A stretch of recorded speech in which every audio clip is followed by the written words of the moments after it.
Hello, welcome back. Tonight I will talk about a grimoire of mine that I have written not so long ago, last year, called Leraje or Leraje. The pronunciation of the name appears in different ways. Sometimes, as I've said, as you see it on the cover, Leraje, the way I pronounce it, but you can pronounce it Leraje or Leraje. It appears in the book as well. The name repeats a lot. It comes through the verses. It is a very beautiful grimoire written in hymn verse in a poetic form. It is a book, grimoire that tells the story of Leraje. It is, of course, a very beautiful story. The story of Leraje is very beautiful. The way that I have written the book of Leraje was, of course, an experience for me as a writer that I always tend to think of my books in a supernatural way, because I did experience things while I was writing the books that sometimes are connected to dreams or visions that I don't really know, almost seem like from the future, or sometimes something very sacred and very old, a long time ago, since I was a child. That in that moment that I experienced that, I didn't know what I knew what's happening, but I didn't know the meaning only when I started to write the book long after, no? So it was quite interesting. I had this experience when I was writing the book of Leraje, and it assured me of something very beautiful, very innocent, very sacred, and almost a feeling that I thought I was alone, but I was not. And it was an interesting day where, as a child, I was living a lot by my grandmothers, and in one grandmother, one morning, we went together both very far away on foot, because we had a land there close to the forest, where she planted, or we planted something to grow. I don't know exactly what it was. I was very little. But of course, when I went there at that age and that memory, I didn't know where I was going. I was walking with her, and I remember the area is very beautiful, long. And then there was a very nice road. It was summer, very hot outside. And then finally we reached a forest. And then at the end of the forest, my grandmother put a blanket for me, and I was sitting on the blanket outside, and she was working on the field. In that moment, I felt myself alone. Even if she was there, she was somehow not there. I was alone.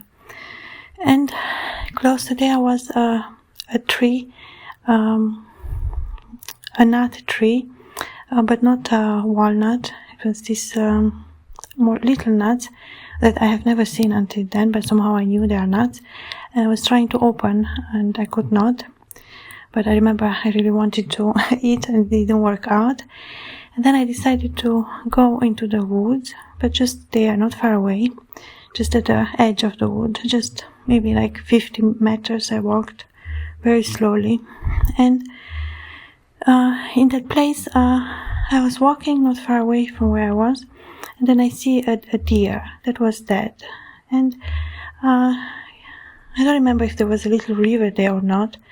But of course I remember that sadness, and I saw her laying on her side, and almost like, well, the deer don't close the eye when she dies. But of course you see her body is not moving, and she was laying there, still in beautiful shape. And I was watching that moment, and I didn't tell anyone about it. It was something I experienced almost, when at least me when I was a child, I would just be quiet. I was a very quiet child.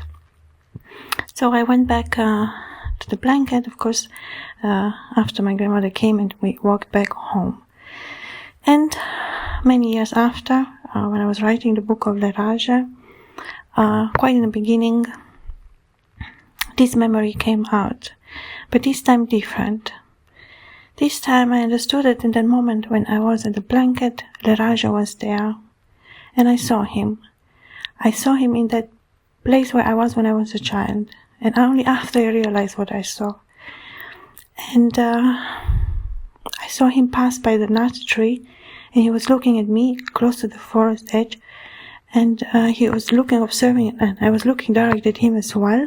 But it was a very special feeling. It almost felt like he was green or moving with the forest, was part of the nature, was very much about nature.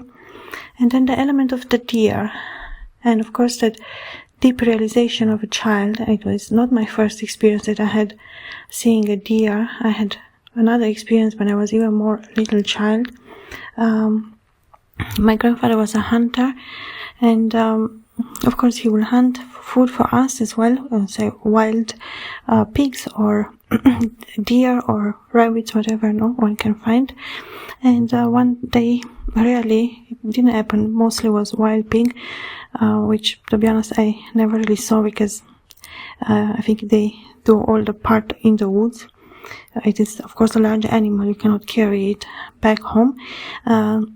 So, of course, everything has its reason, no? But at that time, a deer, and he brought it home, and, of course, she was killed, shot. But I remember her eyes, they were open, and I would look deep into her eyes, the moment of seeing her beauty. I felt, of course, very sorry, as a child looks at something so beautiful. But at the same time, I understood what it meant, but in a silent way. I didn't express it, no? That feeling was similar to the one in the wood. But the one in the wood, I was really by myself. That's what I enjoyed most. The other one, I was not by myself, and I could only watch a little, no? So even in the wood, I didn't stay long. I did go, but interestingly, what I said when I was writing the Grimoire of Leraje, that feeling came back, and I saw him there. And then, of course, my connection to the element of the deer, which I understood him as that is an element of him as well. And after I had another vision with him, it was somehow in an open space outside, summer day, and it was like a garden, very lush green, very nice grass cut, but I was a little in front, a little higher, and Leraje was sitting in front of me, and he was not looking at me, he was looking my direction, but he was watching the deer. That there was a deer there eating in the grass, and that too, of course, had a specific meaning. In that vision, I was thinking, why he's not looking at me, why he's looking at the deer, but almost like he was trying to tell me something about the deer, it was something for me, a message for me about the deer. That's why he was looking at the deer. So I understand it's something about the meaning of the deer, no? Well, I didn't think yet as much as to understand all that symbolic, all of that it means. There is always a process going for me as well, no? To say, well, it's not like I have the answers, for sure not. But it did give me something that happened naturally. It's not something I forced or wanted, especially the correlation between that memory, because I said I don't understand exactly, So, well, when I was a child, I did see him there, but I didn't acknowledge it, and I didn't know who he is. And then later on, he revealed to me, or I have been able to see it, that Leraje was there. And that gave me a sense of hope, a sense of something very beautiful, because I thought, well, maybe that experience was a little strange for me. First, I went to my grandmother in a place I didn't know, and then I was left alone, and then I go into the woods, and then I see the deer, which is dead, and I was little and I was alone, and maybe, I don't know how much I understood or how that affected me or not, no? Almost like I kept it sacred for me. And then was away, Leraje appeared there, almost like in the meaning for me to not be alone, as a form of protection or a form of love, or some type of interest that he has on my persona as well. But it was a feeling of love. I felt, I even cried, and I said, wow, how beautiful to know that Leraje was there with me. I was not alone. And this is a good example for the thematic of time, because in a lot of my books when I write, I am in the present time, and then I go with vision or dreams in future or in the past, and then sometimes it's difficult to even know what time it is or what year it is. You see it or you can read it in the elements that you see in the vision, and you can approximately say, but it is this historical fact, of writing a book, that it has this freedom, so one understands those aspects in a deeper way as well. When I say the act of writing is a very intellectual act, and all writers are intellectual. We don't only write stories. That's a wrong way to see a writer.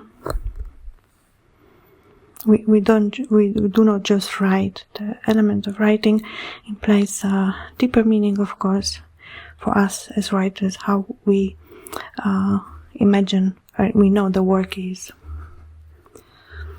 So there is not necessarily a logical explanation or a linear explanation of the facts. The writer understands and says, well, a memory that could have been, that I might have even forgotten about, comes in the thematic of this me writing the book. It is related to me, of my childhood, or especially if it's from childhood. It has an importance, that's what I want to say. It has a meaning that creates a story finally, It did motivate me to write the story of Leraje, and it is a very beautiful grimoire. The book of Leraje is very, very beautiful. And it originated the idea from that experience of mine. At the same time, Leraje is inspired from the book of King Solomon called Ars Goetia, or the Lesser Key of Solomon. Leraje is a spirit that appears between the 72 spirits of Ars Goetia. So we say Leraje, Lerai, or sometimes Lera. It appears in different forms, his name. And they call Leraje the master of precision. His symbol is the arrow, which is connected to the element of the deer, of the hunting, and of the green, or of the luscious green of trees, or the wood, the forest, the wind, that element of invisibility or visibility. I say, well, Leraje has its own way to send his messages, to say he is a master of precision, He knows exactly the right point, and he knows too that it is not linear. Time is not only from yesterday to tomorrow. There is other things that are attached to the idea of time, as for example memory or love or pain or suffering. It is all related to different times, or different times of the past. The same time, Leraje is visionario. It is for the future. It is something for the future. The color of Leraje is green. That's the color of Leraje. It is green. The color green. You say, well, color green, the sapphire, where it's okay, it is blue, of course, but emerald, it is the green part of that beautiful, or the perodoid. There is other stones that have this deep green. The moss of the forest, the element. Or it can be even something dry, like summer, like it was in my vision, that summer day, that element of me not being able to open the nut. The nut was not yet ready to be opened. I could not eat it, So maybe it was good I didn't eat it, who knows. Almost felt like a way Leraje protected me in some way or another, or he wanted to teach me something important, a lesson that I had to learn. Something that he wanted to offer to me. That's how I interpret it as well, how I see it. But I remember the day being very, very beautiful. I was very happy to go there, and it was a very white road, sand road, on top of the mountain, and down was the valley, and there was a little river flowing, and we went on the top of the mountains, quite, I think, more than 1 hour, and then it was a very long road, but we walked slowly, me and my grandmother. Sometimes the way was very little, let's say. You could see sometimes butterflies. It was really nice to observe. And then we reached that part of the field. It is, I think, the field that we had that was the most far away, and I think it was only that time that I went there. And it was close to that forest. And this, as I said, inspired me to write, or the way I wrote the story of Leraje, the Grimoire of Leraje. That intimate memory of mine, that moment how it felt for me, or how I experienced it, and something beautiful that came out of that. So as I said, Leraje is master of precision. It is the element of the arrow that never misses, the perfection in the movement, the perfection in the air. And say it is a hymn of love towards Leraje, my grimoire. It is a love that I have created through this book that I want to give to Leraje.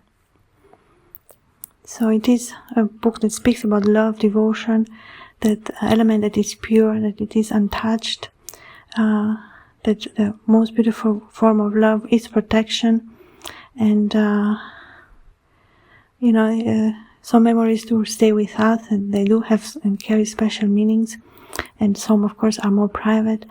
It is beautiful to keep it in a sacred way for you, no? So memories do have their own understanding and power. They do carry something special and unique, and they do carry messages for us to enlighten us and to create maybe more meaning, even if of course the pleasure was to experience that moment, to experience that day with my grandmother, which even that has a beautiful meaning by me being with her alone. That didn't happen many times, and that day we had almost the entire day together, no?